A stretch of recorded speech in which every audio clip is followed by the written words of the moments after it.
So what happened there was that I broke up with my first boyfriend in Hong Kong, and a couple days later, he decided to give me a 4-page hate letter about how horrible of a person I am. And I just got a little bit mad, as you can see. This should tell you enough about the Hong Kong market that I immediately got exposed to, and things did not seem that well right afterwards either. So I decided to take some matters into my own hands. I have decided to discover myself, to try to figure out what it is that I really want, and I created a routine. First thing in the morning, I would start journaling, browsing online to figure out how to manifest the right person for myself, and listen to music that will raise my vibrations while doing these. I don't let things go by chance. Then, it would be my daily tarot time. I would use various oracle decks to be able to see the full picture regarding my love life, the past, the present, and of course the future. I trust my cards the most in this life. Afterwards, I move on to my afternoon nap. Here, I use my biggest and heaviest pillow as my imaginary boyfriend and sleep peacefully. I know that when I am sleeping, my imagination is still working very hard. I do not want to waste any valuable time of wishing, so I even use my sleeping schedule to manifest. At night, I make sure that I create some vision boards to help visualize the future I'm trying to create by manifestation. I put the pictures of some celebrities that I like together, and then put these collage images onto places I can see on a daily basis. Because visualization is actually a very powerful tool for achieving your dreams. Lastly, before sleeping, I watch the most intimate romantic movies. Just to be able to feel some type of intimacy again. Sometimes, art can be the outlet that you seek the feelings that you yearn for. As long as I have access to my Netflix account, I think I'll be fine for a while. But after watching those scenes, don't think I was one of those cliche Hollywood girlfriends who just got over a breakup and now is going through it. No. What I was doing is called manifestation. And when it comes to love, I don't believe in luck. I believe in hard work.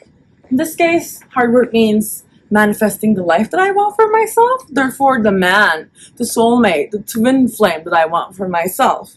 And I was willing to take my sweet time for it. Because I know my best boyfriend would be my next boyfriend. Anyways, these kind of practices just help my soul calm down, Boy, I'm getting tired of your games. You just don't stop speaking. But I'm done with feeling for you, boy. I'm getting bored of your ways. Oh, you can keep on calling. I am done with falling.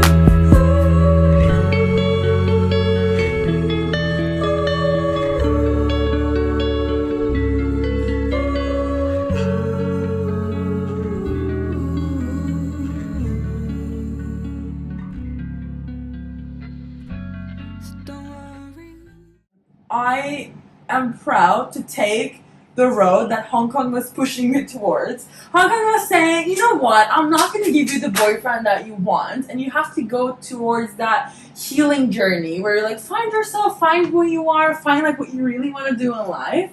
So I'm on that discovery journey, and it's been great. But I have a question. I know that at one point this is going to end, and I need to get into the Hong Kong dating market again.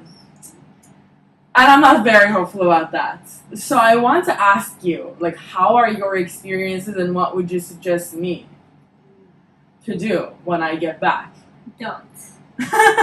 Yeah. Doesn't happen that way, Yeah, I feel like, honestly, I've given up on Hong Kong dating at this point. Honestly, I feel like most relationships I see within my friends are distractions for them, from their work life or for their study life. It's not like they're into that relationship like into love itself. It's more like I have somebody to hang out with. Mhm. That's it. I'm thinking that I will wait until that person comes to Hong Kong, finds me in Hong Kong, or maybe I outsource that person to Hong Kong to come and live with me here. So after all these manifestations and meditation practices, I ran around the city and then ran to my friends to enjoy my singlehood to the max.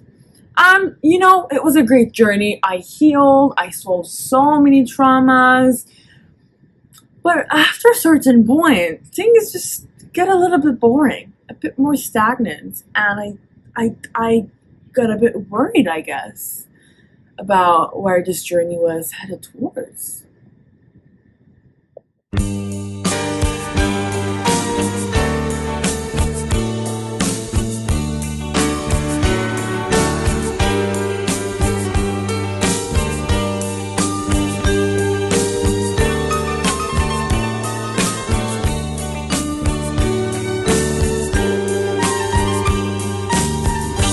Beni böyle yapayalnız bırakmasan olmaz mı? Bana başka sevgili aratmasan olmaz mı? Senin için ağlayan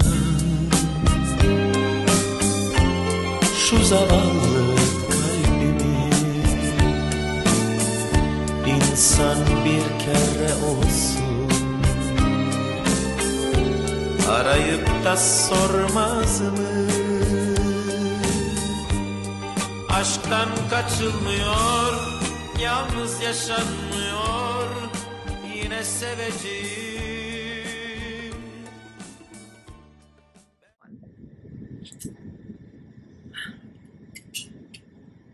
I just have to be a little bit dramatic, come on.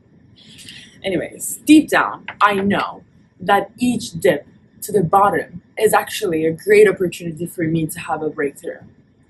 But you know, I guess you just have to go through these periods as well.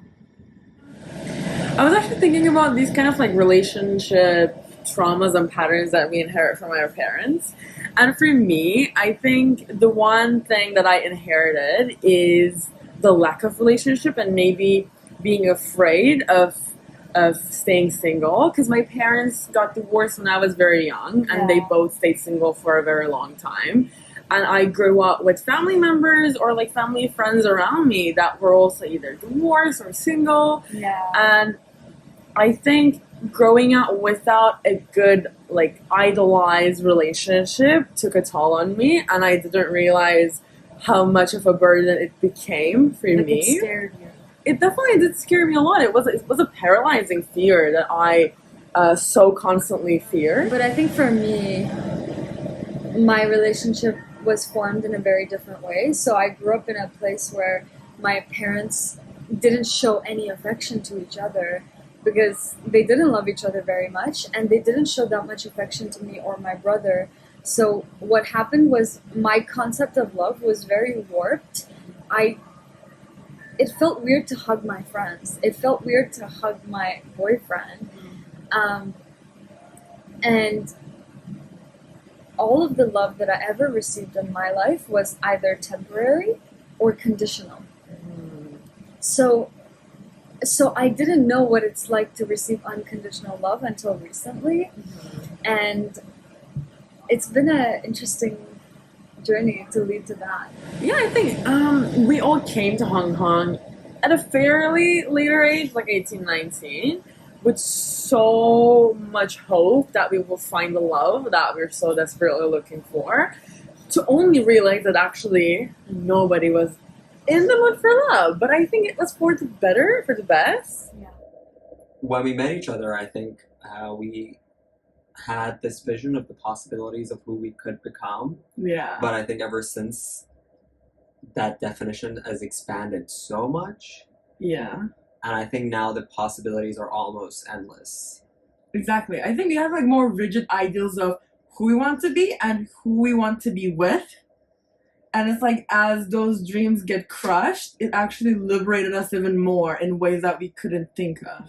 Yeah, and it's funny that our entire like friend group has come to the same place in a way. We really did. Like we evolved in such different ways, Yeah. but ended up at a very unified point. So, to make sense of the past 1.5 to 2 years, I went back to France. It was such a pleasant thing to actually be able to look at our past under such new, grown lenses. I feel like we all progressed a lot in our personal timelines, and I guess, after all, this journey is really leading me to somewhere. Or to someone.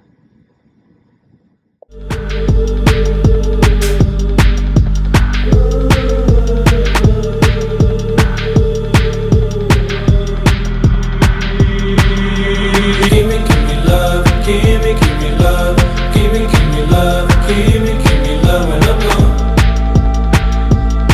when I'm gone. Give me love, give me love, give me love, give me love when I'm gone, when I'm gone. Swing around front, let me inside, playing my song into my sides. It hurts, I can't lie. Remember those times I fought to get out. I want to get out. Those pictures so clear, fade in my mind. You're leaving me here with ashes and fire. These people don't heal, these people don't feel, these people are real. So make me this deal. Won't you give me love, give me love, give me love, give me love when I'm gone.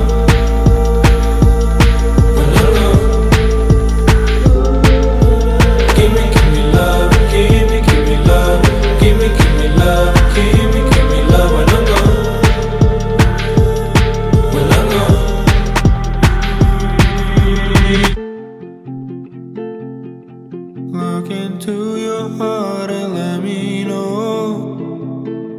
Do things turn black and gray as they go? When I'm far too gone, can you show me love? Give me love.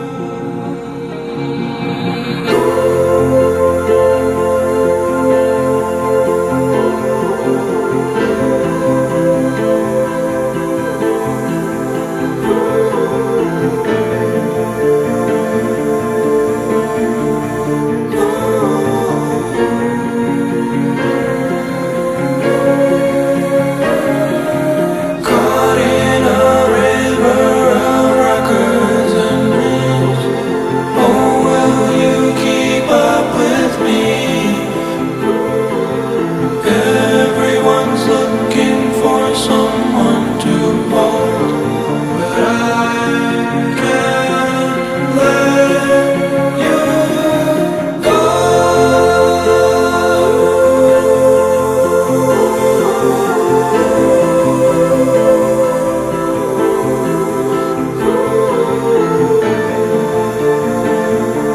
I'm a free woman now, and my life is just ready to begin.